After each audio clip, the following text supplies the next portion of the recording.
झारखंड समिति परीक्षा को लेकर बनाई गई नई नियमावली को चुनौती देने वाली याचिका पर सुनवाई हुई। सुनवाई के दौरान प्रार्थी की ओर से अधिवक्ता रूपेश सिंह ने कहा कि अनुकंपा के आधार पर नियुक्त हुए लोगों को इस नियुक्ति से वंचित करना असंवैधानिक है। हालांकि इस मामले में अभी प्रार्थी की ओर से बहस जारी है। मामले में अगली सुनवाई 14 जून को होगी। जेपीएससी ने समिति परीक्षा के तहत डिप्टी कलेक्टर पद पर नियुक्ति के लिए विज्ञापन जारी किया है, जिसमें तृतीय चतुर्थ वर्ग के कुछ कर्मचारियों को ग्रेड पे के आधार पर परीक्षा से वंचित कर दिया गया है। उच्च न्यायालय में वादियों के तरफ से रिट याचिका दायर कर इस बात को चुनौती दी गई है कि 2015 में जो सीमित प्रतियोगिता परीक्षा नियमावली बनाई गई है उसमें अनुकंपा के आधार पर नियुक्त व्यक्तियों को तथा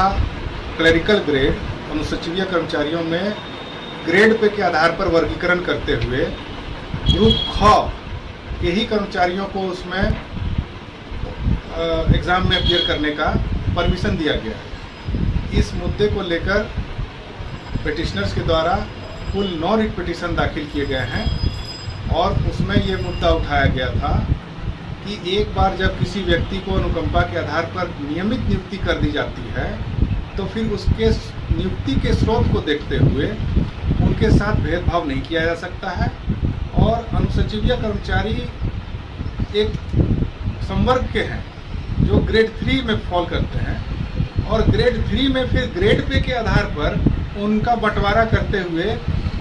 एक वर्ग में और वर्गीकरण करना असंवैधानिक है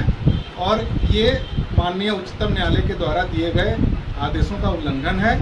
तथा इनके मौलिक अधिकारों का भी हनन होता है। इस पर सुनवाई हुई